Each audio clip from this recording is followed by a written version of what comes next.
Hey, FlimsyLunchTray here, and welcome to our Saturday edition here in World of Warships, where today we're going to be looking at the Tier 10 Japanese destroyer, the Harugumo, which is a powerful Daka boat. So let's go ahead and let's talk about what type of destroyer she is. So you have three types of destroyers in the game of World of Warships.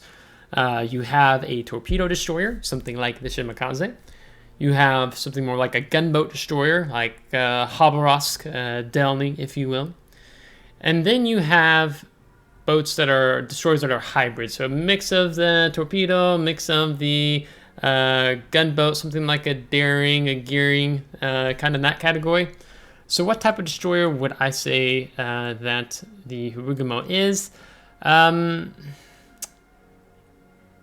It's kind of interesting because I feel like I would say she's a hybrid, but she leans towards like the gunboat category. So if I had torpedo here, hybrid, gunboat, I would put like Harugumo like over here.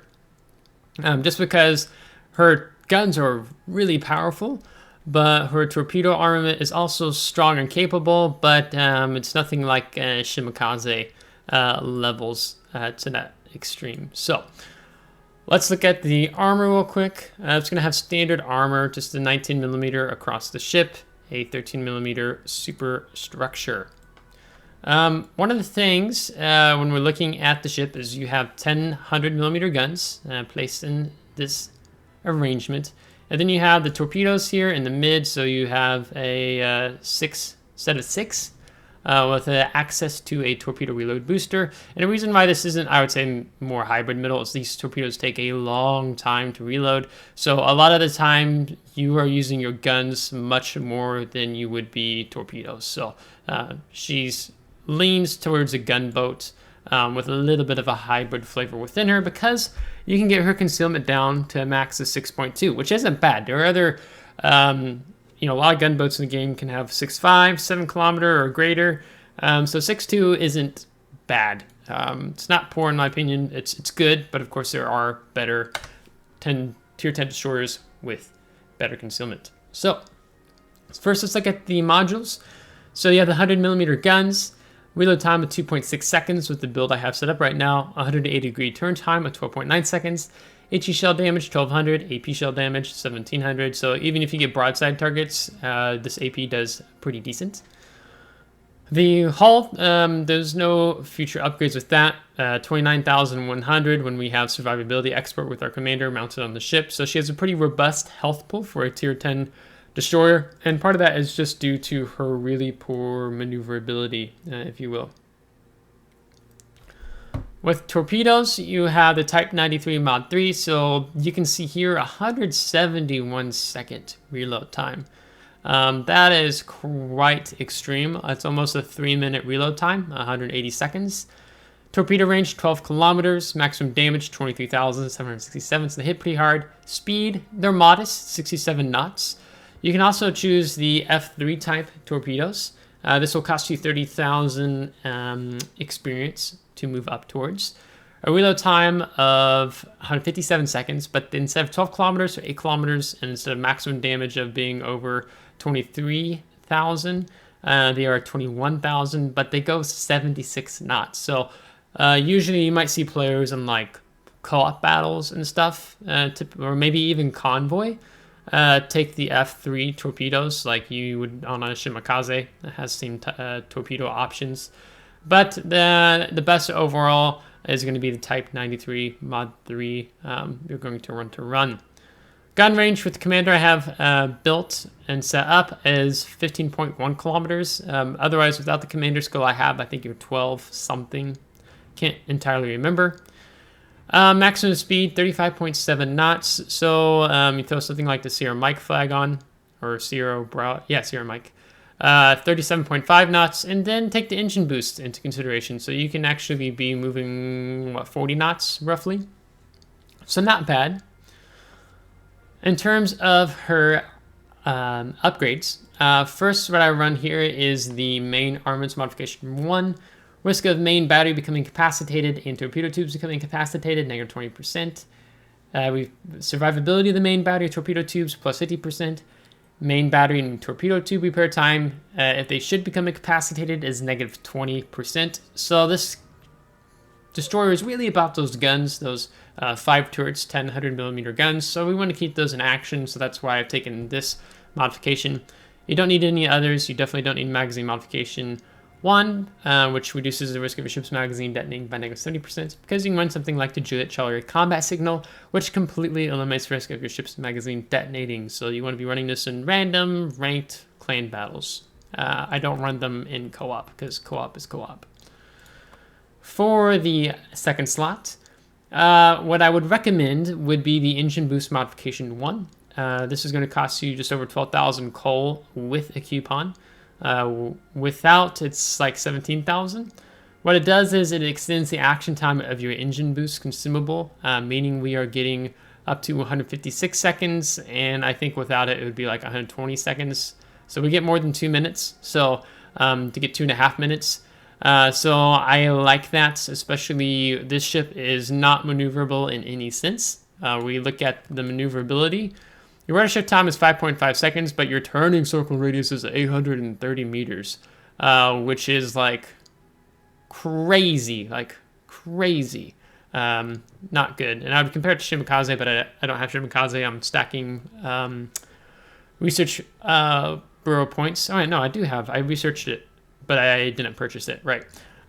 So this is like battleship levels of turning circle radius. So it's really poor in that sense. So if you're juking shells, you're doing it with your propulsion, which we'll talk about, not rudder shift.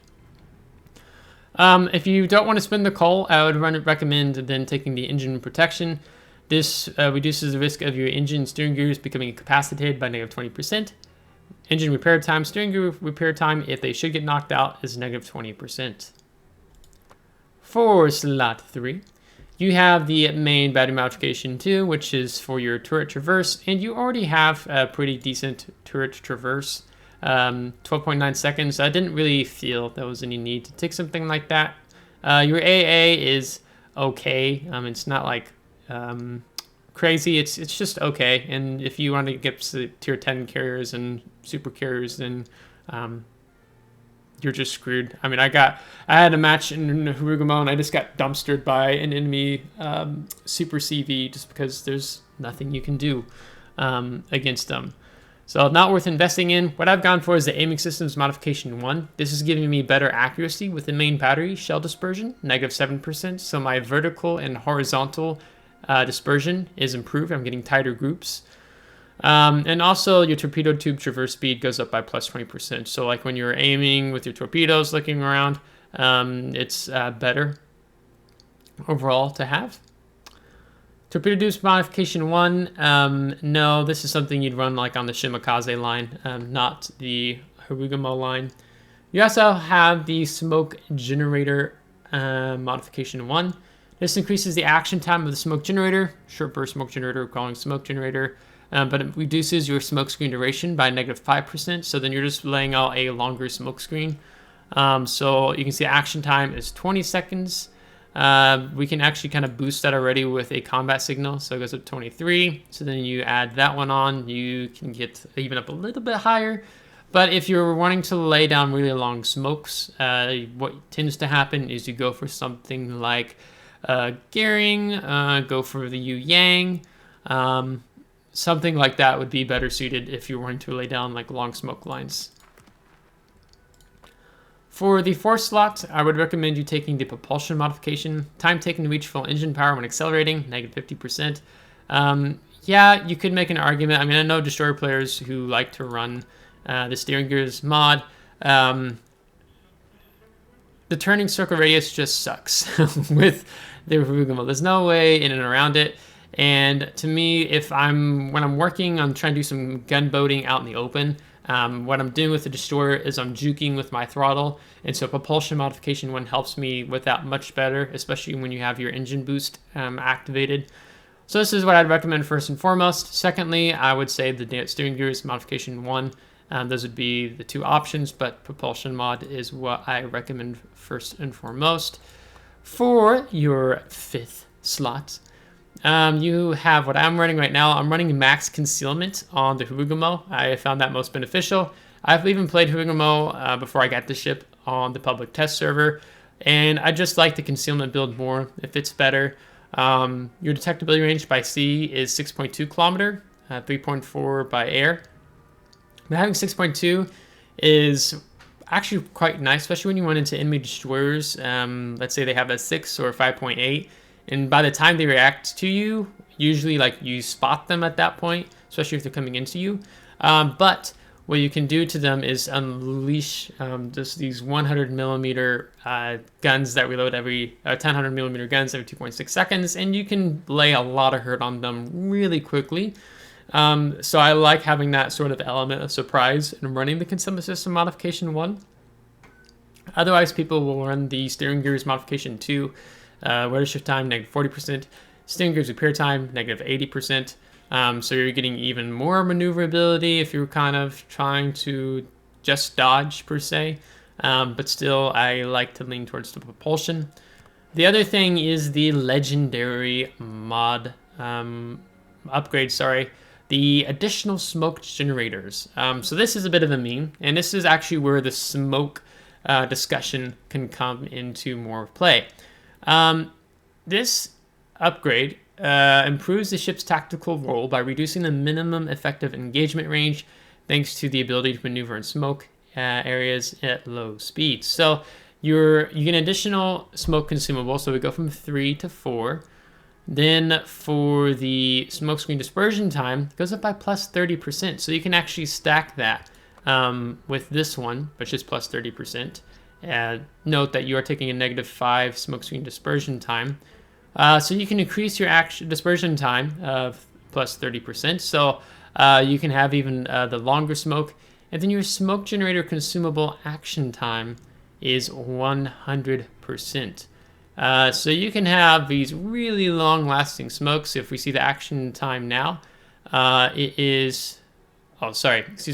smoke action time is 20 seconds. You stack this one on because 100%, you're going to go up to 40 seconds. And that's, if you look back at this action time plus 30%, so then over like 44, 45, 50 second smokes, roughly. So that is a bit of a meme, if you ask me. So you can click on it and go to the armory. If you're not seeing this, then that means you do not have access to the research bureau, which you need to have at least 5 tier 10 ships. Or maybe you've picked up some research bureau points like through a dockyard. Wargaming is some of the rework they're doing with the game, the battle pass and stuff, is that if you get research bureau points, you won't get immediate access to the research bureau. You just kind of have this stock account accumulating over time. That just depends on if Wargaming changes their mind at this point. But it's worth 19,200 research bureau points. If you have research bureau points to blow, like you don't care, sure. This could make sense. But there are, like for myself, I have a lot of ships that I need to pick up for Research Bureau. I picked up Ohio, so I don't feel like spending 19,200 just to have a super long smoke screen. I'd rather pick up some other ships like the Druid, the Vampire, Polyomelio, the Colbert. But if you find yourself wanting the Harugumo smoke generator, it's going to cost you 19,200 research points, and you don't get any type of coupon for this either. Yeah, 1, 2, and then I'd probably put that as a third ranking because I don't think very highly of this unique upgrade. It's memeable for sure. Like you can do some really epic things in the div, I imagine, with this. But if you're playing solos and stuff, you just want to take Concealment System Modification 1. For the 6th slot, you can see I'm running the main battery modification 3. So this is their main battery reload time of -12%. That's what is getting us down to that 2.6 second reload time. Main battery traverse speed, -13%. So that adds us up to that 12.9 second 180 degree turn time, which honestly hasn't bothered me as long as I'm just being mindful of trying to get turrets turned in positions that I would want them to be in advance. You don't need torpedo tubes modification 2. The gunfire control system, if you want to extend your range, which is going to start becoming difficult due to land shells at such extreme ranges. You could get your range up over 17 kilometers, I think, pretty close to at least. And I just don't see it with this, because if you're, I mean, you might as well be playing a cruiser at that point. Like honestly, like I think the next research warship I want to get is Colbert, and then that's like just to have the immense DACA you have with the Colbert. But the gunfire control system modification 2, I don't really see it so much unless you want to take this and you want to switch some things around with your commander build, which we'll talk about. Auxiliary Armaments Modification 2, this just buffs your AA. You have no secondaries on the Harugumo. Not worth it. This would be number 1 choice, and then this would be number 2. In terms of armaments, so I'm running the IFHE skill, so you can see my chances of causing a fire is only 2.5%. Otherwise, without IFHE, it'd be 5%. But my armor penetration capacity has gone from 30 millimeters to 37 millimeters. I'll talk more about the skill. But this makes you a hardcore threat with a lot of against enemy ships, not just the destroyers now, but the cruisers and the battleships. A lot of them that have that 32 millimeter plating at the higher 2 levels. So you are definitely a threat. Your initial velocity of these shells too is 1,000. So that's really good. Your AP values, decent as well. 1,700, you can definitely wreck broadside light cruisers if you get close enough range to punch through their armor. Like you can, if you catch a Minotaur off guard within, let's say, 6 kilometers or maybe 7, 8, I mean, you can just eat them up for breakfast and they're dead before they even realize it, because of you have 10 AP shells flying at them every 2.6 seconds. Torpedoes, good, but they have an immensely long reload time. That's why this ship leans much more towards a gunboat. But the torpedoes, you definitely want to consider them as a threat. You can do some really cool things with these. You know, you can, because they hit so hard. If you catch a battleship or a cruiser off guard to come around an island, I can one-shot them, and then you can hit your torpedo reload booster, have another rack of 6 up within 5 seconds, and wreck another cruiser or battleship. So if you try to push in on Harugumo, you will definitely pay for it if the Harugumo has torpedoes up and guns are still ablazing. Your depth charges, 4,600 maximum damage. You get 2 charges, 12 depth charges and a charge, and a reload time of 40 seconds. Consumables, you get the standard damage control party for a destroyer at tier 10. Action time 5 seconds, reload time 40 seconds. You have an unlimited number of them. You get 3 smoke generators, action time 20 seconds, smoke screen dispersion time 97 seconds. So these smokes are really valuable, especially for the build I have set up. So I really want to use them when I believe I'm going to get the most out of them. And I talked about in yesterday's video, like, use the smoke when you have more than one enemy ship to shoot at, because if that one enemy ship goes dark, then you're like, well, crap. I don't have anything to shoot at now. So I try to do it when at the target environment we have 2 to 3 enemy ships, at least, to choose to fire between. Because that gun range that I have set up with the 15.1 kilometer makes that a little bit more helpful in these scenarios, because you're not maneuverable with that turning circle radius to avoid a lot of incoming fire. Reload time, 160 seconds. Engine boost, plus 8% on your maximum speed. Action time with the upgrade we have in slot 2 is 156 seconds. Otherwise, I think you're 120 seconds. Reload time, 120 seconds, 3 charges. Torpedo reload booster. This has a reload time of 160 seconds.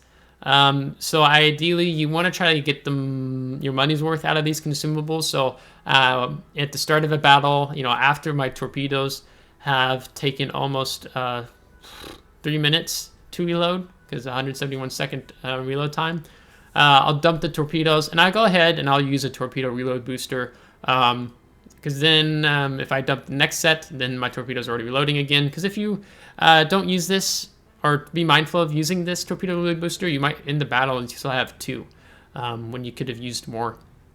So don't feel shy to use these. because they hit really hard, and you can definitely one-shot battleships with these torpedoes if they're not paying attention and you get enough hits.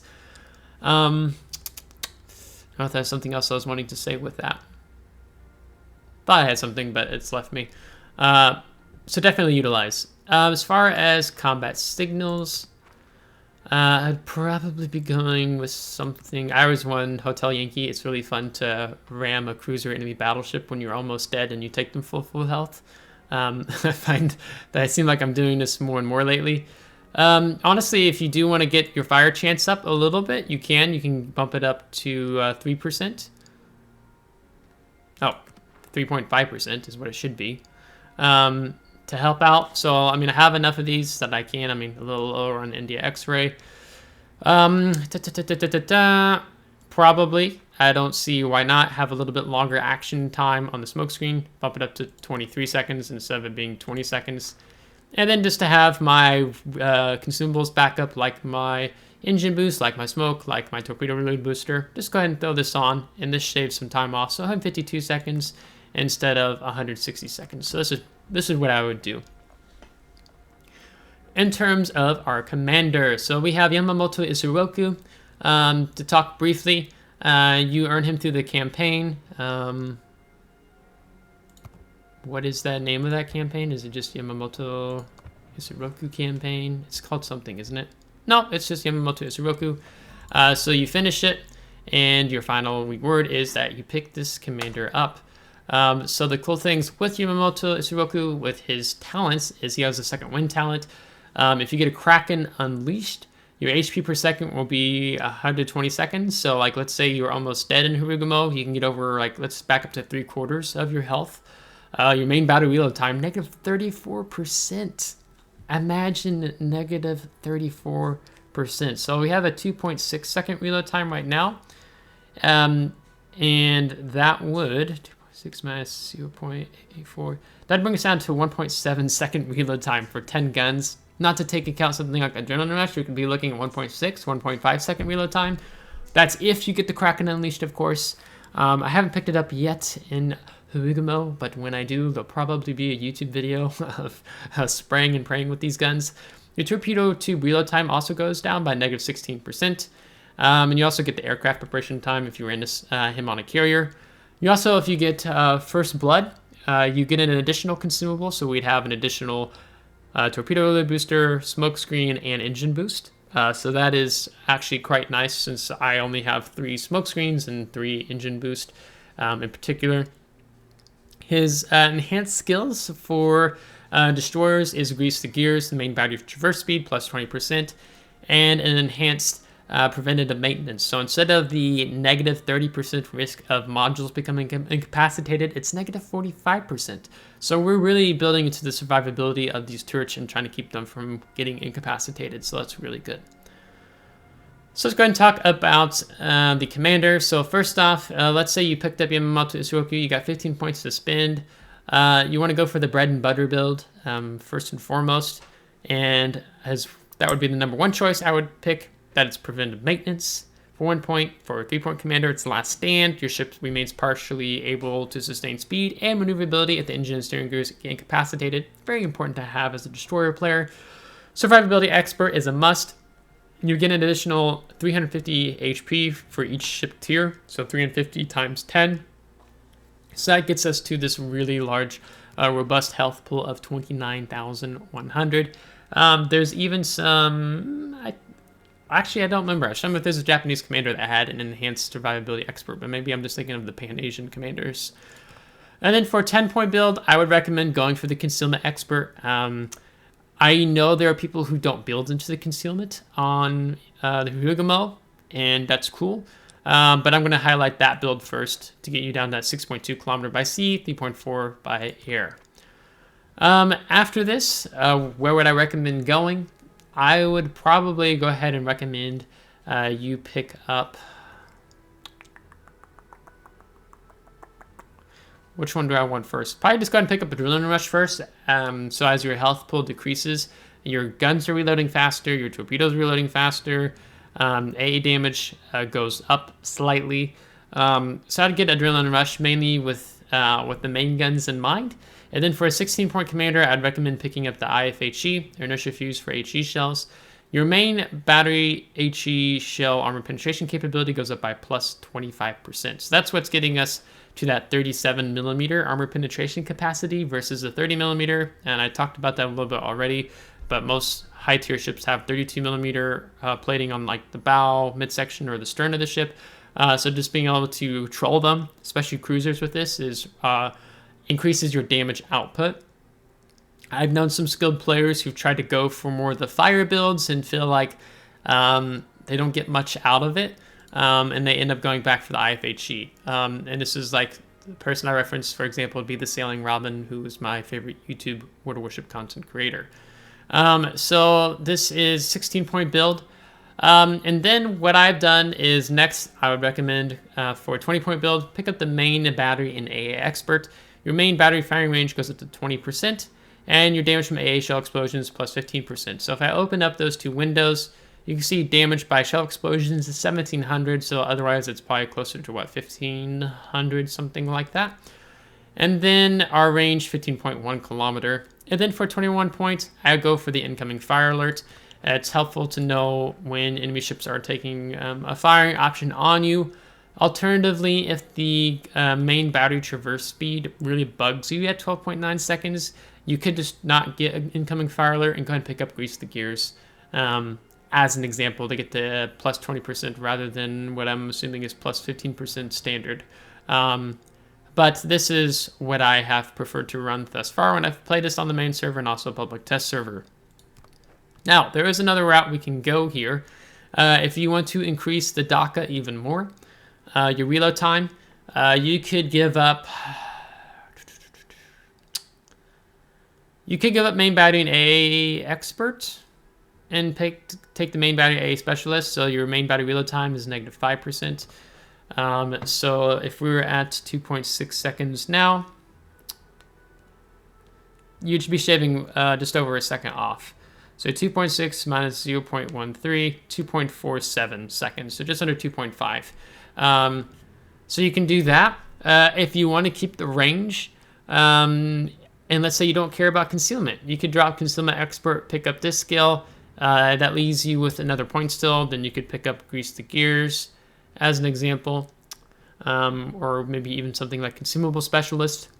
So let's say you wanted to keep Concealment Expert, you would pick up this skill, and you want the range of 15.1, then at that point you're probably talking about dropping the IFHE, for being honest.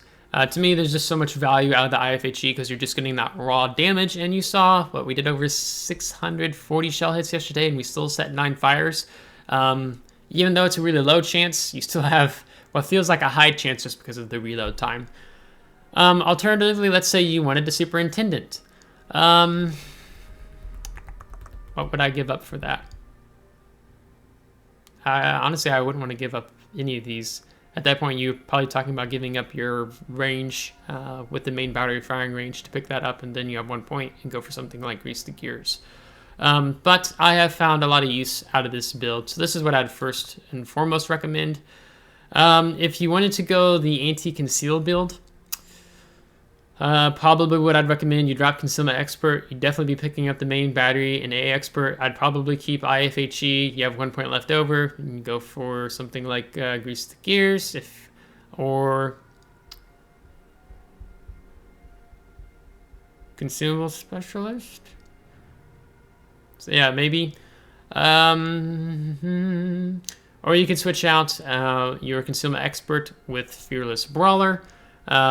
You have another permanent effect of additional shell explosion in your AA salvos, but your main battery reload time when your ship remains detected by an enemy ship, you go down by negative 10%. So then you're getting even faster reloading guns. So that can be really trolly. But your ship has to be detected. You can't just sit in a smoke and get the bonus of this can be activated skill. But I think all around as a standard build, I think this one's pretty ideal. Or you could drop IFHE, pick up Superintendent, pick up main battery and AA Specialist. But yeah, this would be the pretty standard, straightforward build. So let me know what you're running on your Harugumo if you have one in the comments, and your experiences testing out. I'm going to probably test out some more things, probably on public test server with the Harugumo Commander. I'm trying to test myself or challenge myself to go outside the norm and trying some new things and seeing if there's something I find that I like. But so far, I've been very consistent with this build. I also went ahead and picked up the permanent camouflage for the Harugumo, and this is what I tend to run here on the ship in randoms battles, and I would do the same build in ranked. So if you liked today's video, make sure to give a thumbs up. If you didn't, give a thumbs down. Subscribe if you do want to see more. If you're subscribed, thanks so much. I really appreciate it, and we'll catch you next time. Take care.